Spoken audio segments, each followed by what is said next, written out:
At 7:42 on a Friday night, I was sitting alone at a corner table for two, pretending not to notice the waiter removing the second menu. That is a special kind of humiliation, by the way.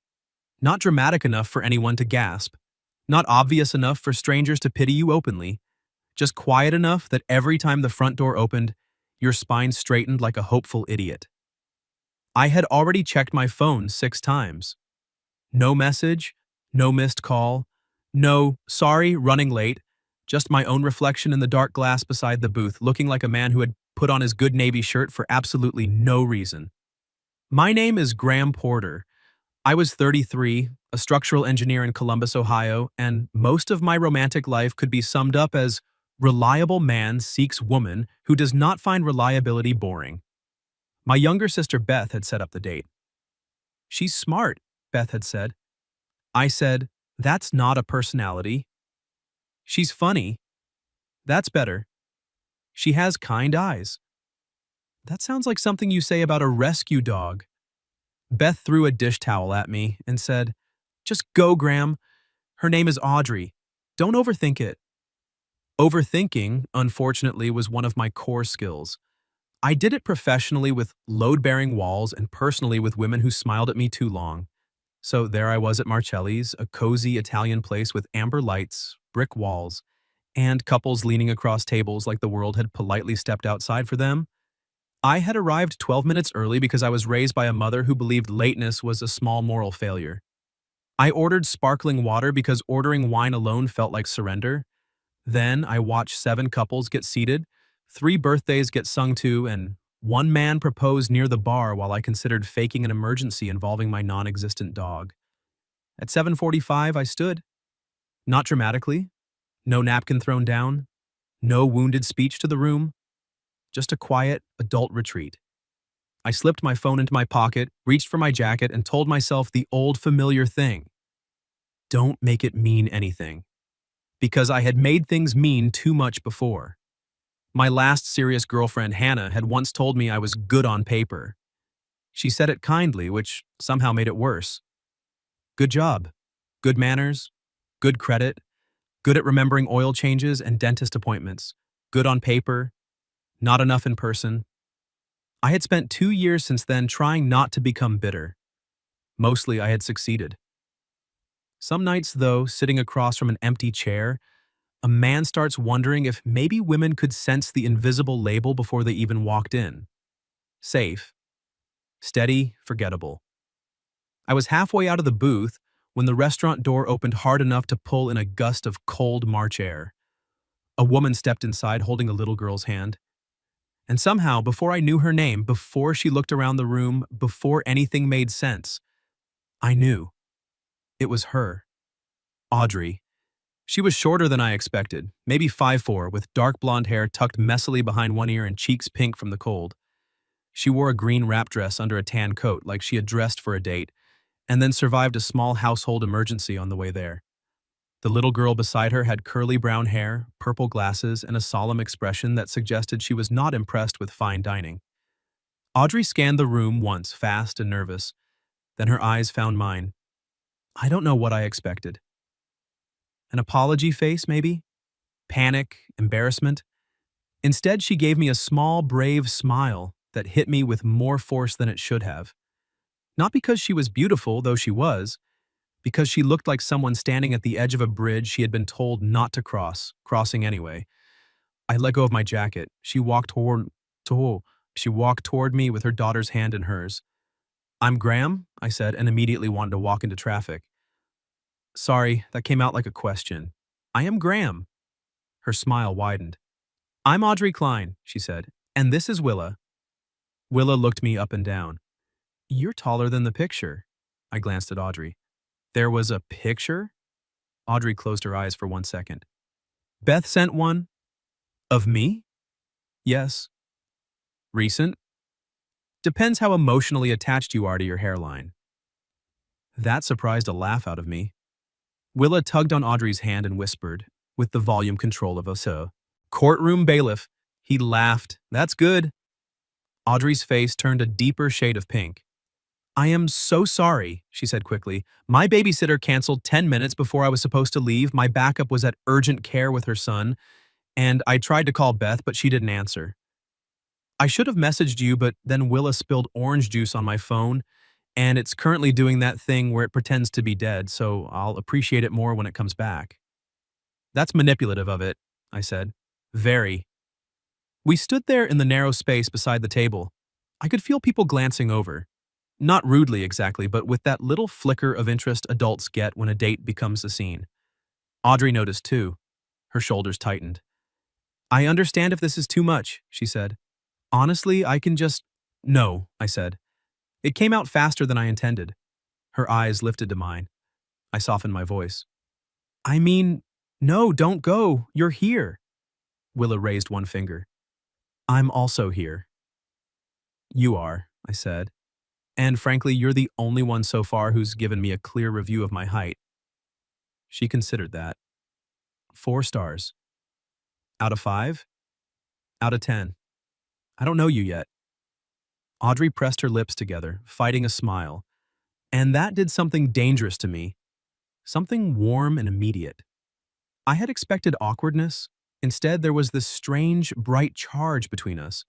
Half nerves and half humor, like we had both been handed a script and chosen to ignore it. The waiter returned, holding the second menu like it had personally offended him. Will there be 3 tonight? I looked at Audrey. Not at Willa, at Audrey. Because it mattered that she knew I wasn't just being polite to the child. I wasn't rescuing a mother from embarrassment. I was choosing to continue the date. If Audrey still wants to have dinner with me, I said, then yes. 3. For half a second, her face changed. The relief was there, sure, but under it was something else. Surprise, curiosity, a little caution. The look of a woman who had learned not to trust kindness too quickly. I do, she said quietly. Then, as if embarrassed by her own honesty, she added, but if you order the calamari, Willa may judge you. Willa nodded. Squid is a haunted noodle. I laughed again and pulled out the chair across from me. Audrey moved to sit, but Willa climbed into the chair first. Actually, Willa said, I need to sit by the wall because of suspicious people. Audrey sighed. She means waiters. They appear suddenly, Willa said. So Audrey slid into the booth beside her daughter, and I sat across from them. It was not the date I had pictured. It was better. Messier, yes, louder, stranger. There were crayons delivered with the breadbasket, and Willa immediately began drawing what she described as a horse with tax problems. Audrey kept apologizing every time her daughter interrupted, and every time I liked her more. Not because she was flawless, because she wasn't pretending to be. She asked me about my work, and when I told her I designed bridges and commercial buildings, she leaned her chin into her hand and said, So, if a building falls down, you're one of the people everyone blames? Only if I did my job poorly. And do you? Almost never. Confidence, she said. Dangerous. Accuracy. Worse. Her eyes held mine for a second too long, and the noise of the restaurant seemed to tuck itself behind us. I noticed the small gold fleck near her left iris. I noticed the way she tapped her thumb against her water glass when she was thinking. I noticed that she looked at me directly, like she was tired of men who made her feel like an inconvenience. Then Willa dropped a crayon. Audrey and I both reached for it at the same time. Our hands touched under the table. It was nothing. Barely skin against skin. But she froze. So did I.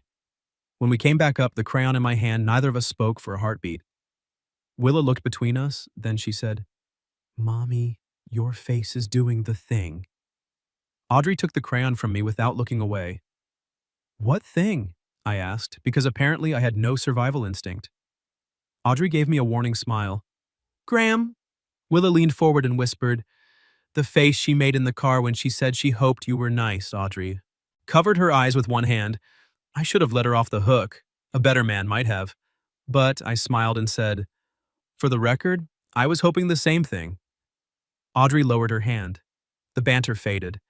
Something softer stepped in. You were? She asked. Yeah, I said. I was. For the first time that night, she looked like she believed I had been waiting for her, not just for a date-shaped person to fill the chair. Dinner arrived. Willa got buttered noodles. Audrey got chicken piccata. I ordered the salmon because Willa had already warned me about haunted noodles, and I was trying to stay on her good side. For 20 minutes, the night became almost easy. Audrey told me she taught third grade and had once confiscated a love note that simply said, "You smell like markers, but in a good way." I told her about the time I miscalculated a site visit and got trapped in a freight elevator with a wedding cake. Willa asked if adults were allowed to get married to people they met on accident. Audrey choked on her water, and I said, "Usually there's paperwork first." Willa nodded seriously. "Good, my mom likes paperwork." Audrey nudged her daughter gently. "I like organization. You have a drawer full of batteries and no batteries that work." "That drawer is in transition." I was smiling so much my face hurt. Then Audrey's dead phone came back to life. It buzzed once on the table. Then again. Then again. Audrey glanced down and all the color left her face. The screen lit up with a name. Derek. 3 missed calls, 1 text. I didn't mean to read it. It was just there between the bread plate and her water glass, bright as a flare. "You brought Willa with you? On a date?" Audrey snatched the phone off the table, but not before the next message appeared. "We need to talk, now." Willa stopped coloring. Audrey's smile vanished so completely it felt like someone had blown out a candle. I leaned forward, keeping my voice low. "Audrey," I said, "is everything okay?" She looked at me then, and the brave woman from the doorway was still there. But now I could see what it cost her. She swallowed. "I need to tell you something," she said, "before you decide whether you still want to be sitting at this table. There are moments in life when a man can feel 2 versions of himself arguing. One version of me wanted to say something noble and immediate, like, 'Whatever it is, it doesn't matter.' The other version, the one with a mortgage, a cautious heart, and a history of women choosing someone else, knew that was a lie. Of course it mattered. But Audrey looked across the table at me with her phone clenched in her hand and her daughter pretending very hard not to listen.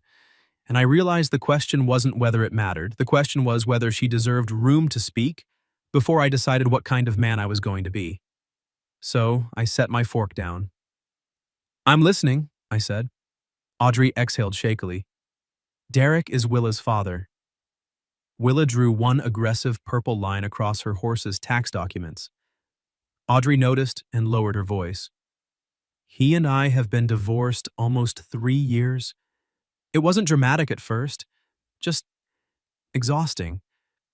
We got married too young, and then we became parents before we became good partners." "That happens," I said. Her eyes flicked to mine, grateful and guarded. "He has Willa every other weekend.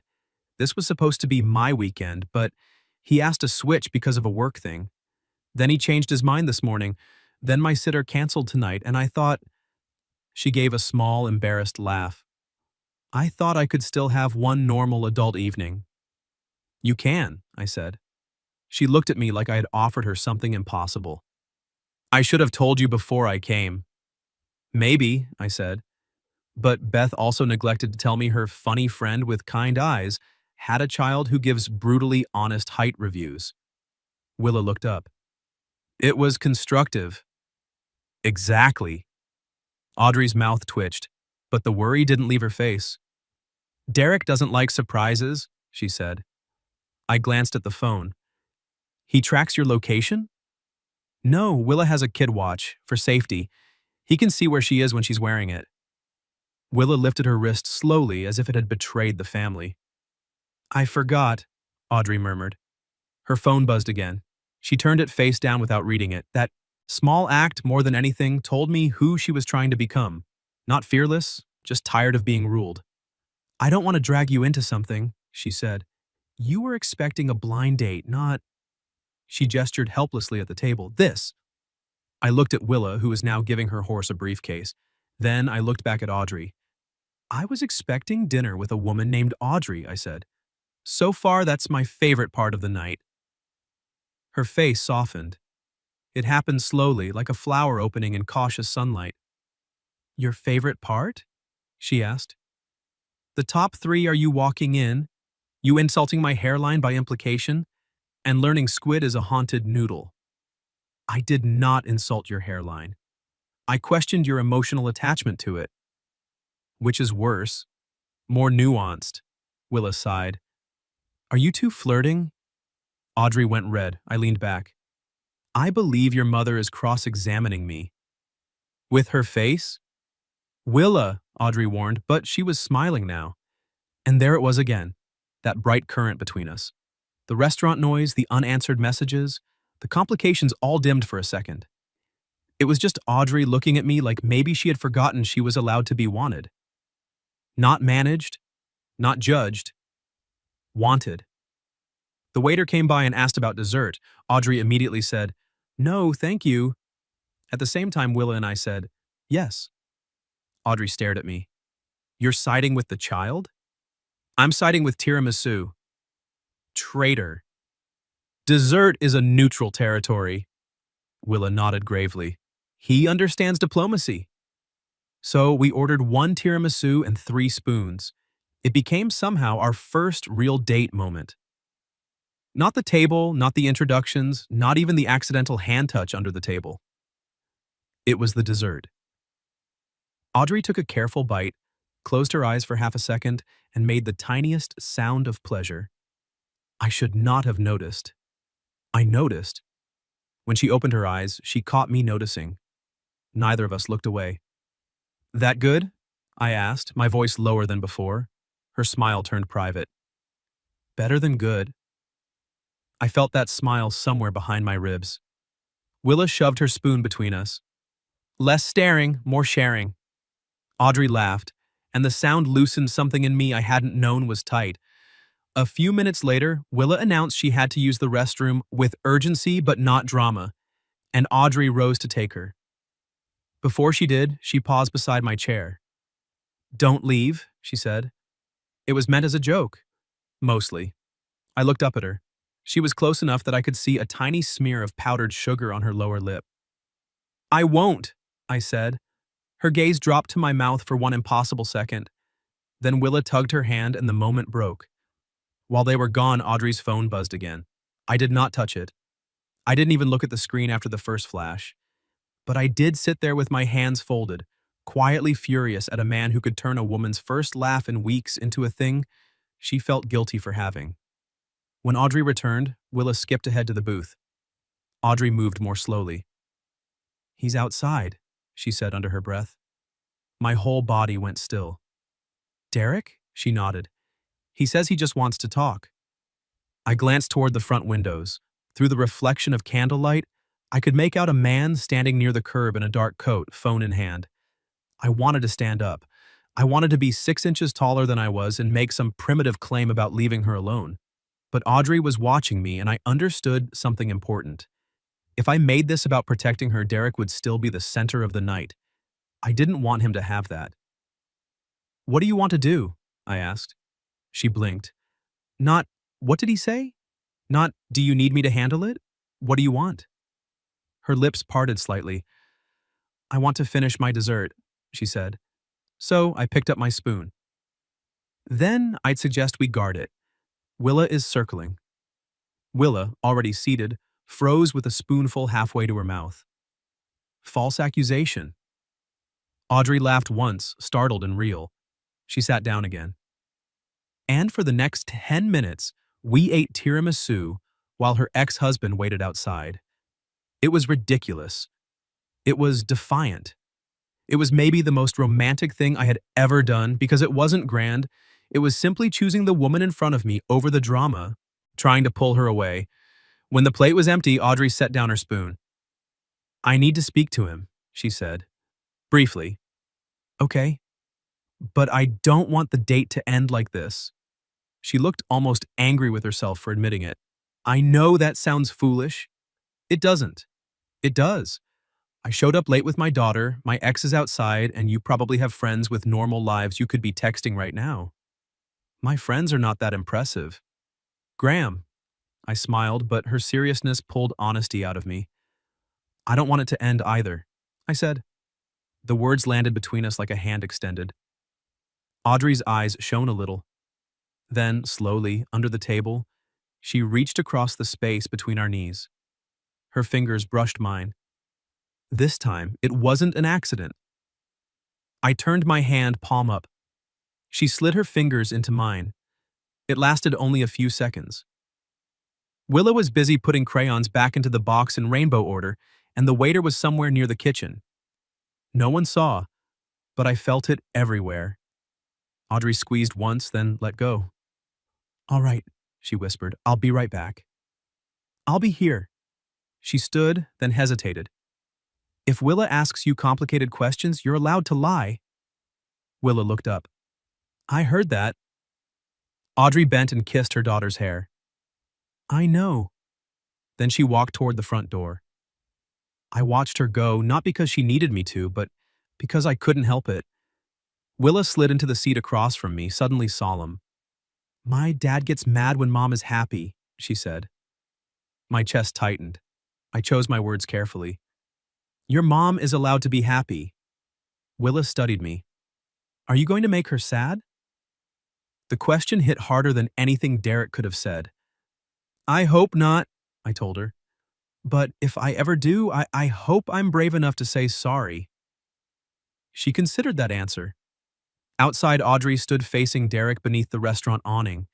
He was talking with sharp hands. She was standing still, arms crossed over her coat, her chin lifted. Then Derek looked past her, straight at me. A second later, Audrey turned too. Our eyes met through the glass. And instead of looking embarrassed, instead of looking away, she gave me the smallest smile. A choice. I smiled back. Derek saw it. His face changed. Then Audrey said something to him, turned around, and came back inside. She didn't hurry, she didn't shrink. She walked right to our table, picked up her coat, and looked at me. "Would you like to walk us to the car?" she asked. I stood. "I'd like that very much." The cold hit us as soon as we stepped outside. Willa made a sound of personal betrayal and pulled her hood over her curls. Audrey buttoned her coat with one hand, her other hand hovering near Willa's shoulder as if she was reminding herself not to grab too tightly. Derek stood by the curb, tall and broad-shouldered, with the practiced impatience of a man who thought the world should speed up when he frowned. "Audrey," he said. She stopped, but she didn't move toward him. "We already talked." "We didn't finish." "Yes," she said. "We did." His gaze cut to me. I had been stared down by building inspectors, angry contractors, and one city councilman who believed gravity was a negotiable expense. Derek had a different kind of stare, personal, measuring, like he was deciding what category to put me in. Threat, idiot, temporary. I kept my hands visible and my voice even. "Evening." He ignored me. "Willa, come here." Willa's mittened hand tightened around Audrey's. Audrey's voice stayed calm. "She's going home with me tonight, like we agreed." "I didn't agree to you taking her on dates with strangers." Audrey flinched. Just a little. I hated that I noticed. Then she did something that made me like her even more. She straightened. "Graham isn't a stranger anymore," she said. "And this conversation isn't happening in front of her." Derek's jaw moved. For a second, I thought he might push it. Instead, he gave a short laugh with no humor in it. "Fine. We'll talk tomorrow." "Email me," Audrey said. "Don't be like that." "I'm being exactly like that." Willa whispered, "Mommy is using her teacher voice." I looked down. "It's very effective. It works on boys named Braden." I believe it. Audrey's mouth twitched despite herself. Derek saw that too. His eyes narrowed, and I braced for another jab, another attempt to hook her attention. But Audrey had already turned away. "Good night, Derek." We walked to her car without speaking, not because there was nothing to say, because the air was full of everything. Her car was an older blue Subaru parked half a block down. Willa climbed into the back seat, then immediately began negotiating for a song called "The Dragon One," which Audrey claimed not to know and Willa claimed was a lie. I stood beside the open driver's door while Audrey buckled her daughter in. The dome light made a halo of her hair. Her hands shook once on the seatbelt so quickly I might have missed it if I hadn't been watching. When she shut the back door, we were suddenly alone on the sidewalk. Not truly alone. Willa was 2 feet away behind glass, fogging the window with her breath and drawing a face in it, but alone enough. Audrey turned to me. I'm sorry. That's your second most used phrase tonight. What's the first? Willa, please don't. She laughed, and the relief of hearing it again made me foolishly happy. I had this fantasy, she said, leaning back against the car. Not a big one, just dinner, adult conversation, maybe dessert if things went well. We had dessert. We did. And adult conversation. Some. And a horse with tax problems. A highlight. Her smile faded into something softer. I didn't want you to see that part of my life first. I stepped a little closer, slowly enough that she could step away if she wanted. She didn't. What part did you want me to see? I asked. Audrey looked at me for a long moment. The streetlight caught the gold in her eyes. The part that still gets excited before a date, she said quietly. The part that tried on 3 dresses and called your sister twice to ask if you seemed kind or just polite. The part that almost turned around in the parking lot because I had Willa with me, and I thought, there it is. Proof I'm too much before he even meets me. My chest tightened. You're not too much. You don't know that yet. No, I admitted, but I'd like to find out properly. Her breath caught. Behind her, Willa knocked on the window and held up 6 fingers. Audrey glanced back. That either means 6 minutes or she's rating this conversation. Out of 10? Let's not ask. I smiled, then grew serious. Can I say something that might sound too honest for a first date? That depends. Are you about to confess to tax fraud? No. Then yes. I slipped my hands into my coat pockets to keep from reaching for her too soon. I thought you stood me up, I said. For about 20 minutes, I sat in there deciding I was forgettable. Her expression changed. Graham, I'm not telling you so you'll reassure me. I'm going to anyway. That made me smile. She pushed off the car, closing the small distance between us. You are not forgettable. The words were simple. Her voice wasn't. It had weight in it. Want. I looked down at her, and all the noise from Derek, the cold, the passing cars seemed to drift to the far edge of the night. No? No. Her gaze dropped to my mouth again, then returned to my eyes. Annoyingly memorable, actually. Annoyingly? You ordered tiramisu against my better judgment. You enjoyed it. I did not say I was rational. We were close now, close enough that her coat brushed mine, close enough that I could smell citrus in her hair and the faint sweetness of restaurant coffee. I lifted one hand slowly and tucked a loose strand of hair away from her cheek. Audrey went still, not scared, aware. Is this okay? I asked. Her answer was barely above a whisper. Yes. My fingers lingered for 1 second near her cheek, not quite touching skin, and then I let my hand fall. It wasn't a kiss, but it felt like a promise we were both careful enough not to spend too quickly.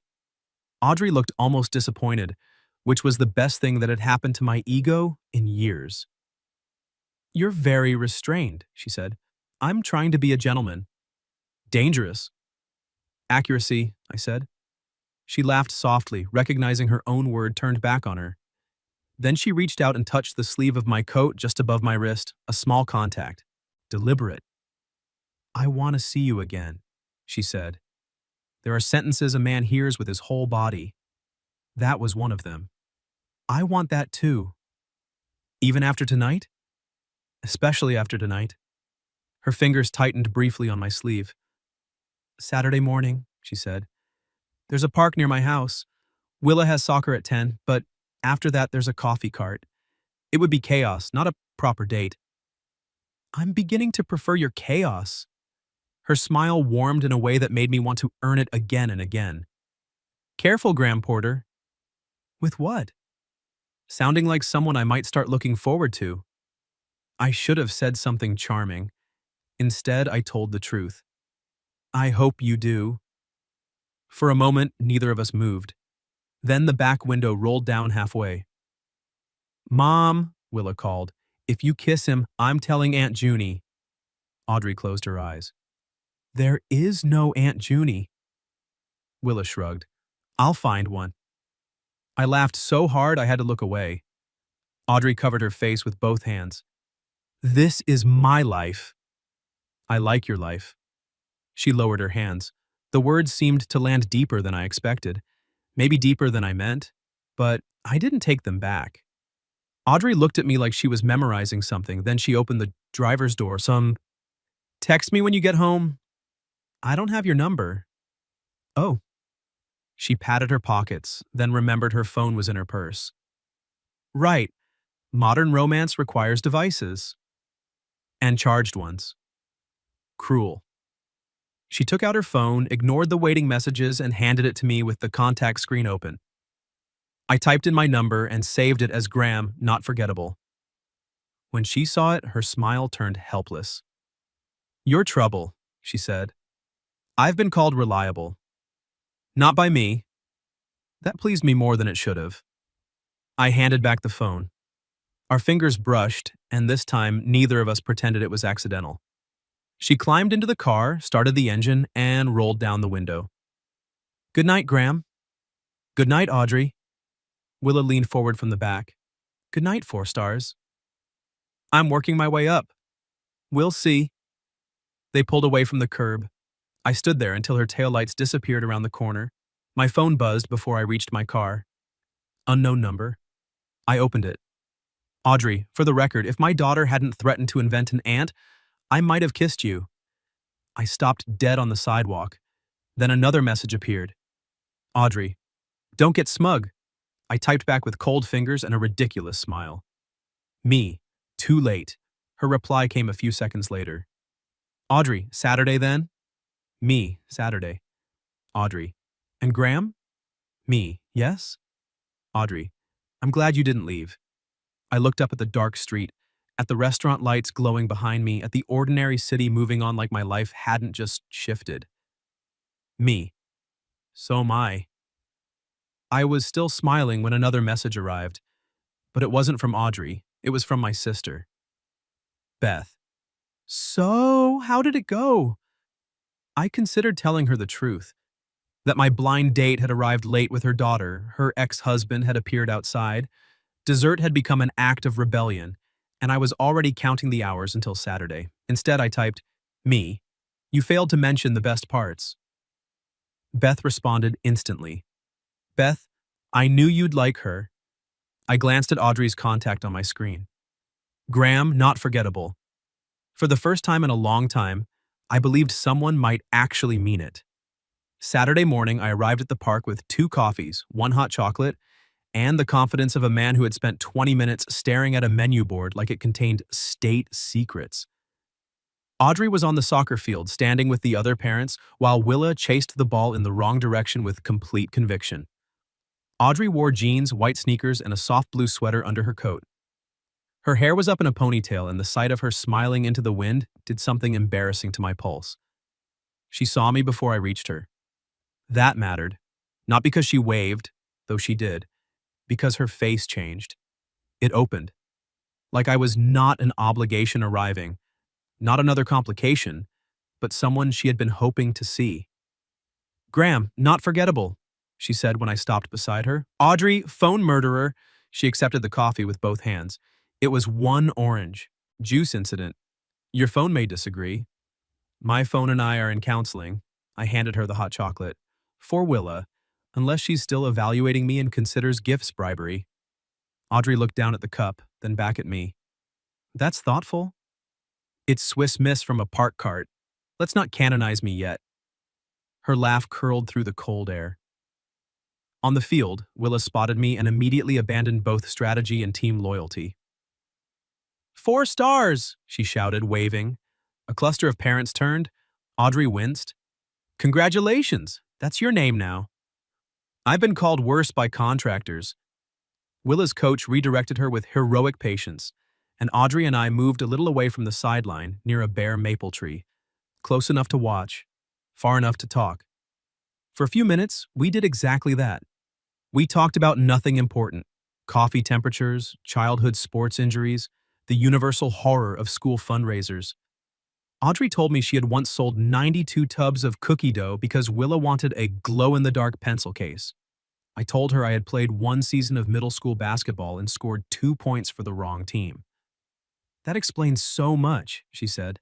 About my character? About your height rating? I put a hand over my heart. Cruel before noon. I'm nicer after lunch. I'll remember that. The banter was easy, but underneath it was something less practiced. Every time our shoulders brushed, she noticed. Every time she smiled at me and looked away, I felt like I'd been handed a secret. Near the end of the game, my phone buzzed. I ignored it. Audrey noticed. You can check that. I can also not check it. What if it's urgent? Unless a bridge is texting me, it can wait. Her expression softened in that way I was starting to crave. After the game, Willa accepted the hot chocolate with suspicion, took one sip and said, 5 stars. Out of 10? I asked. Out of 5, don't get weird. Audrey covered her smile with her coffee cup. We walked to the playground after, Willa racing ahead to the swings. Audrey and I followed slowly along the paved path. The morning had warmed just enough for the frost to melt off the grass.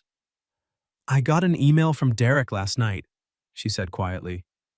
There it was, the shadow at the edge of sunlight. I waited. He apologized, she said, sort of, then asked if we could reset expectations, which means he wants to decide what my life is allowed to look like when Willa's with me. What did you say? I haven't answered yet. Her hand tightened around her coffee. Part of me wants to write 3 paragraphs with bullet points and legal citations. And the other part? Wants to say no thank you and then take a nap. That second part sounds wise. It also sounds terrifying. We stopped near a bench. Willa was pumping her legs on the swings, shouting something about being a rocket accountant. Audrey stared at her daughter for a moment. I used to think peace meant keeping him calm. I'm trying to learn that peace can mean letting him be upset and not handing him my whole day. I looked at her then, really looked.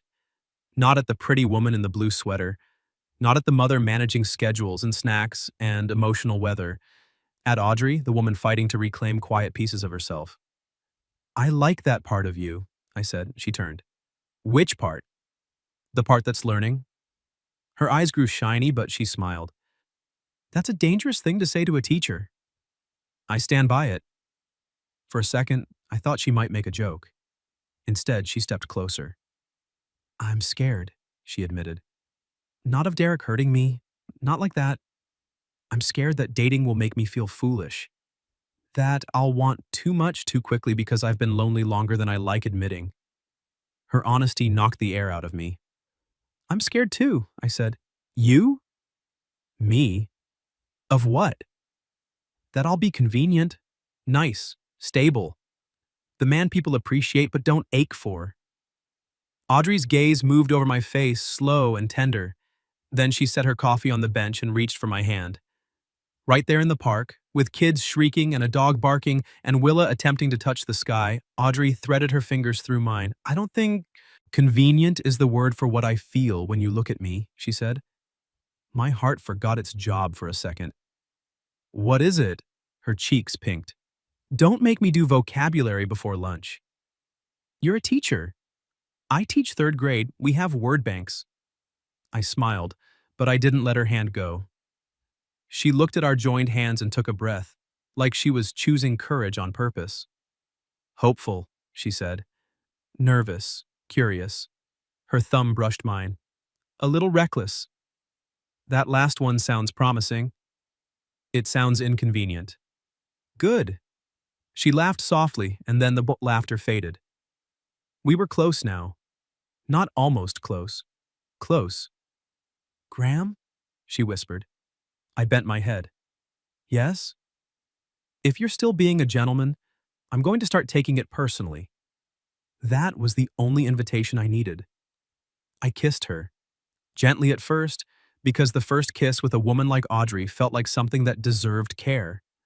Her lips were cool from the morning air and soft beneath mine. She inhaled, surprised, then leaned in. Not a lot. Enough.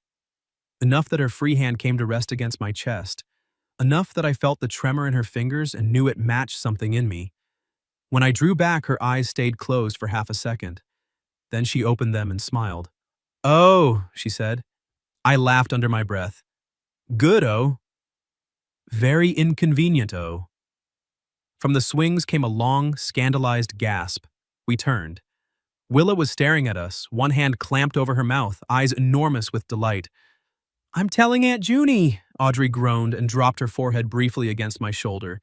I froze, then carefully, wonderfully rested my chin near her hair. "You really need to meet this woman," I said. Audrey laughed into my coat. It was the best sound in the park. We spent another hour together. Willa showed me how to properly launch a swing without adult fear. Audrey and I shared a cinnamon pretzel from the coffee cart, arguing over who got the sugariest piece. At one point, a smear of cinnamon stuck to the corner of her mouth, and because I had kissed her once and apparently become a bolder man, I wiped it away with my thumb. She caught my wrist before I could pull back. Her eyes met mine. "Careful," she said. "With what?" "Making me like you in public." I lowered my voice. Should I save it for private?" Her blush answered before her words did. "Maybe." By noon, Willa was muddy. Audrey was relaxed in a way I hadn't seen yet, and I was dangerously close to imagining future Saturdays. Then Audrey's phone chimed. She glanced at it, and her smile faltered. I did not ask immediately. I waited until she looked up. "It's Derek," she said. "He wants to meet tomorrow. Says if I'm going to bring new men around Willa, we need a formal discussion." Her shoulders drew in. The old reflex. Then she looked at me, and I saw her fight it. "I'm going to tell him no," she said. "Not no to talking about Willa. No to making it an ambush. I'll suggest email. Or mediation if he wants formal." Pride rose in me, sharp and warm. "That sounds like you." She smiled faintly. "The learning part?" "My favorite part." Willa came running up then, breathless. "Can Graham come to lunch?" Audrey blinked. I looked at her, giving her the choice. She looked at me for one long second, then slipped her hand into mine again. "Yes," she said, "if he wants to." I squeezed her hand. "I want to." Audrey's smile returned, brighter this time, chosen in spite of the message waiting on her phone. And as we walked toward the parking lot, Willa skipping ahead, Audrey's fingers warm in mine, I understood something that scared me more than Derek ever could. I wasn't just hoping for another date anymore. I was hoping for a place in her life. Lunch that Saturday was grilled cheese at a place with paper boats instead of plates, because Willa insisted fancy restaurants were too stressful for noodles and feelings. Audrey sat across from me, her knee occasionally bumping mine beneath the table. The first time, she apologized. The second time, she didn't. The third time, she looked right at me and smiled. I learned that day that a woman could flirt while cutting a child's sandwich into triangles. I also learned that Audrey had a dimple in her left cheek that appeared only when she was trying not to laugh. Willa dipped her grilled cheese into ketchup, which I tried not to visibly react to. Audrey caught me, so I say, "Careful," she said. "Judgment before dessert is a red flag." "I'm being very open-minded." "You look like a man witnessing a felony." "It's cheese and ketchup?" Willa pointed a fry at me. "Don't yuck my yum, 4 stars." I lifted both hands, respectfully withdrawn. Audrey laughed, and under the table her foot touched mine. Not by accident. It became our rhythm after that. Not perfect, not simple, but ours. Derek did ask for a formal discussion, and Audrey did not meet him alone. She sent one calm email, then another, then finally suggested a co-parenting mediator when he kept trying to turn every message into a trial. I stayed out of the middle because Audrey asked me to. That was harder than I expected. I wanted to fix things. Men like me love fixing things. Give me a cracked beam, a load calculation, a foundation problem, and I could make sense of it. But Audrey didn't need me to rescue her. She needed me to respect the woman she was becoming. So I did. I sat beside her on the couch one evening while she drafted a message to Derek that said, "Willa's safety and stability matter to both of us. My personal life is not up for debate." She read it aloud, then looked at me nervously. Too sharp? I shook my head. Clear. Too cold? Clear. Too many periods? Audrey. What? You're allowed to end sentences. She stared at the laptop, then laughed so softly it nearly broke my heart. I forgot that for a while. I took her hand. I know. She leaned her head against my shoulder and we sat like that in the quiet glow of her living room, while Willis slept down the hall under a blanket covered in planets. That was the night I knew.